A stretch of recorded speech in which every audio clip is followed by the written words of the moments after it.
জামাই আজকে আমাদের রেখে চলে গিয়েছে, তাই মনটা সারাদিন অনেক খারাপ। তো মন ভালো করার জন্য আজকে ছোট ভাইয়ের সাথে চলে গেলাম। আসসালামু আলাইকুম।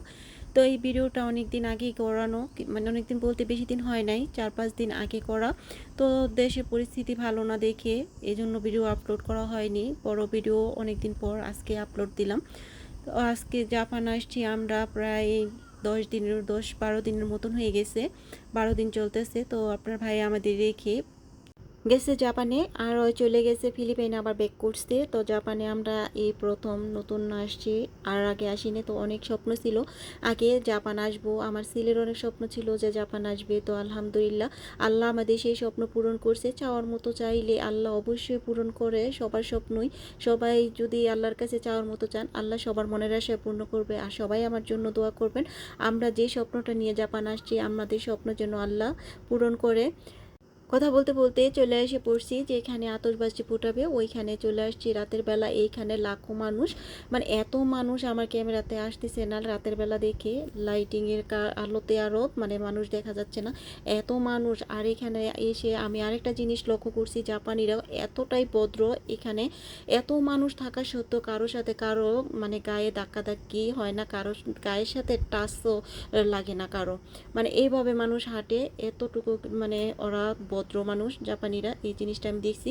আরেকটা ঘটনা আমার সাথে হয়েছে, মানে যদি আমার সাথে না হইতো, জাপানিরা এতটাই হেল্পফুল, সেটা আমি আরেকটা ভিডিওতে আপনাদেরকে বলবো। মানে এই কতটা হেল্পফুল জাপানিরা আর এতটাই ভদ্র দেশ, এগুলো নিয়ে আমি অনেক ভিডিও করব ইনশাল্লাহ। তো শুরু হয়ে গেছে আতশবাজি ফুটানো, আর আমি ভিডিও করে নিচ্ছি। এইখানে আধা ঘন্টা আতশবাজি ফুটাইছে, আর আতশবাজিগুলো এক যে একটা মানে সুন্দর, কি বলবো, আমার দেখা সেরা আতশবাজি ফুটানো হয়েছে জাপানে আমি দেখলাম। ফিলিপাইনে আমি প্রচুর দেখছি, কিন্তু এত সুন্দর ছিল না ওইগুলা। এইখানে অনেক সুন্দর। আর এইখানে আমার ছোটো ভাইটা আমাদের বাসার কাছে আরেকটা আছে, আরেকটু দূরে, ওইখানে 2 ঘন্টা যাব শুধু আতশবাজি ফুটায়, আর এইখানে আধা ঘন্টা। তো আধা ঘন্টা, পুরো আধা ঘন্টায় এইরকম এক যে একটা ডিজাইনের আতশবাজি ফুটে। তো আমার এখানে আসার পরে আতশবাজি ফুটানো দেখার পরে আমার মনটা অটোমেটিক এমনিতেই ভালো হয়ে গেছে। আর এখানে আমি, আমার ছেলে, আমার ছোটো ভাই, ছোটো ভাইয়ের ফ্রেন্ড, আমরা সবাই মিলে একসাথে আসছি। তো এই জন্য আরও বেশি ভালো লাগছে। তো আপনাদের কাছে আতশবাজিগুলো কেমন লাগছে বা কেমন লাগে সেটা কমেন্ট করে অবশ্যই আমাকে জানাবেন। তো আমি জাপানে আসার পরে আমার কাছে মানে এটার জাপানের পরিবেশ দেখে খুব খুব ভালো লাগছে। ফিলিপাইন যখন প্রথম গেছি তখন আমার বাড়ির জন্য অনেক খারাপ লাগতো, মানে সিরিয়াসলি অনেক খারাপ লাগতো। কিন্তু জাপান আসার পর মানে অনেক খারাপ লাগে না, কিন্তু তারপরও খারাপ লাগে বাসার জন্য। কিন্তু আবার দেশে যে এখন যে পরিস্থিতি চলতেছে এই নিয়ে আরও এখন বেশি একটু খারাপ লাগে। আবার জাপানের যে পরিবেশ, এই পরিবেশের দিকে তাকালে মনে হয় যেন সারা জীবনের জন্য এখানে থেকে যাই। তো আল্লাহ ভালো জানে যে আমি এখানে কতদিন থাকতে পারবো না থাকতে পারবো। তো সবাই বলছি যে আমার জন্য বেশি বেশি সবাই আমার জন্য দোয়া করবেন, যেন আমাদের স্বপ্ন পূরণ হয়। আমি আপনাদের জন্য সবার জন্য দোয়া করব, যেন আল্লাহ আপনাদের মনের আশা, সবারই মনের আশা আল্লাহ পূরণ করুক।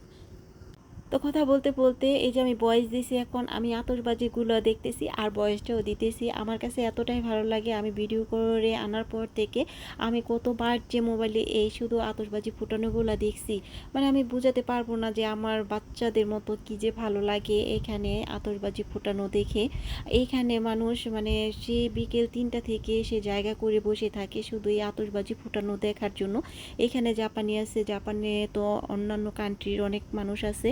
আর এই সময় এই মাসটার মধ্যেই জাপানে মানে আমাদের যেমন দেশে গ্রীষ্মকালীন ছুটি দেয়, গরমে জাপানেও একটা গরমের ছুটি আছে। তো এই ছুটির মধ্যেই সবাই এই আনন্দটা উপভোগ করার জন্য এখানে চলে আসে, আর মেলার মতন হয়। তো ভিডিওটা আজকে এই পর্যন্তই। সবাই ভালো থাকবেন, সুস্থ থাকবেন। আর যদি ভিডিওটা ভালো লাগে লাইক কমেন্ট শেয়ার করে দিবেন। এখন চলে যাচ্ছি বাসার দিকে, আতশবাজি ফুটানো শেষ। তো সবাই ভালো থাকবেন, আল্লাহ হাফেজ, টাটা, বাই বাই।